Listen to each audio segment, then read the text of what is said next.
Arthritis is a general term used for conditions that affects the joints or tissues around the joint. When people think of arthritis, they commonly think of arthritis as a one-type condition that affects only the older population. However, there exist more than 100 types of arthritis, and it affects both the younger and older population. Symptoms of arthritis include pain, redness, swelling, fever, and difficulty moving the joint. An estimated 1 in 4 adults in the United States have been diagnosed with arthritis. That's 58.5 million of the U.S. population, and this number is projected to increase as the nation gets older. Currently, arthritis is considered the leading cause of disability in the United States.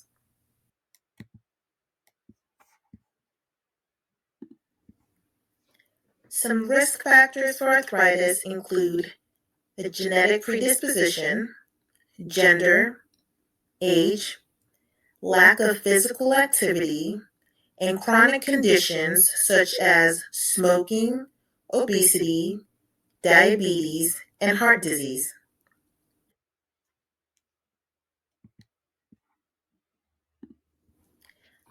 Now you ask yourself, how do I know if I'm at risk for arthritis?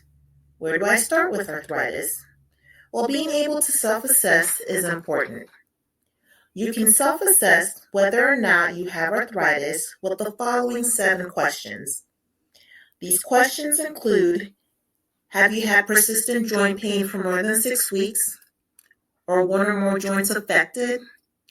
Are the joints affected on one side of your body or on opposing sides of your body? Do you have pain performing daily activities?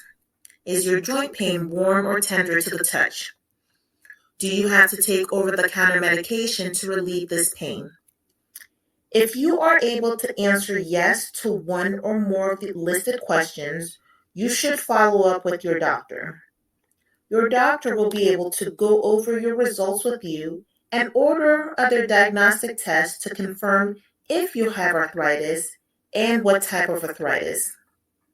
Now, this might seem a bit daunting or overwhelming, but don't worry.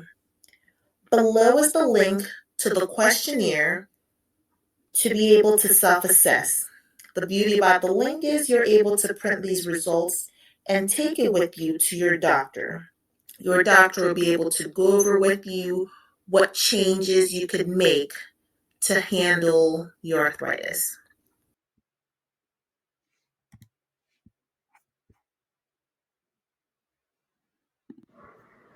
Some concerning findings associated with arthritis are joint stiffness, which typically worsens after prolonged periods of inactivity, such as sleeping, sitting at a desk for long periods of time, crepitus, which is also known as cracking, grating, or grinding sounds around the joint associated with movement, joint effusion, which is gathering of fluid in the joint, limited range of motion, which is sometimes accompanied by pain, and tenderness of the joint or discomfort when touching the joint itself or areas around the joint.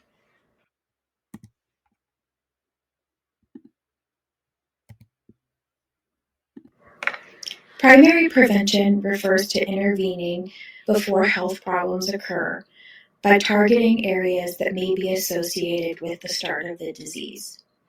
For arthritis, weight management, physical activity, and injury prevention are 3 steps in primary prevention.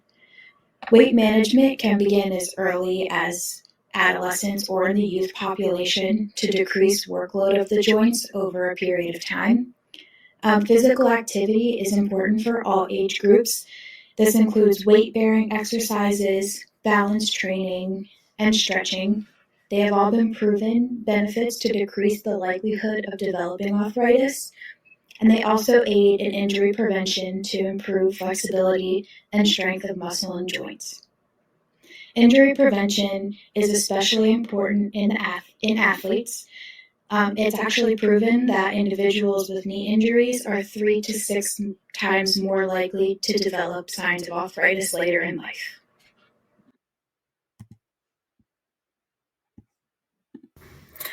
Secondary prevention refers to methods and interventions such as screenings to identify diseases in the early stages before the onset of signs and symptoms in order to halt or slow the progression of the disease process. Imaging techniques such as X-rays, MRIs, and ultrasounds are a few of the diagnostic procedures commonly used to screen for the presence of arthritis. A minimally invasive surgical procedure, known as an arthroscopy, can also be used and involves the use of a fiber optic camera that is inserted into a joint to visualize possible damage.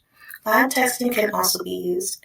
Common tests include blood tests such as erythrocyte sediment rate and C-reactive protein, which can test for the presence of inflammation in the body commonly seen in certain types of arthritis, such as rheumatoid arthritis. Other laboratory tests include a complete blood count, testing for the presence of rheumatoid factor, elevated uric acid levels commonly seen in gouty arthritis, as well as arthrocentesis.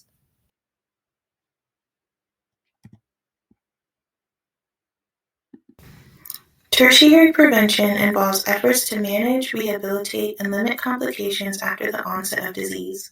The use of medications such as analgesics, corticosteroids, immunosuppressives such as methotrexate and hydrochloroquine, and NSAIDs such as naproxen and aspirin are classes of commonly used pharmacological treatment methods.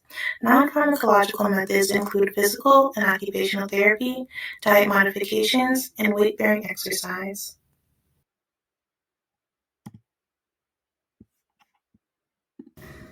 Statistics show that the prevalence of arthritis is highest in Caucasian and Native American Alaska Native populations. However, the prevalence of arthritis attributable complications and activity limitations are lowest among Caucasians and highest among Native American, Alaska Native, African American, and Hispanic populations. While the specific causes of these disparities remain unknown, researchers believe that social determinants such as access to healthcare, utilization of available health services, language barriers, and differences in the prevalence of risk factors such as stress, obesity, and physically demanding jobs play significant factors in the racial and ethnic disparities regarding prevalence and health outcomes associated with arthritis.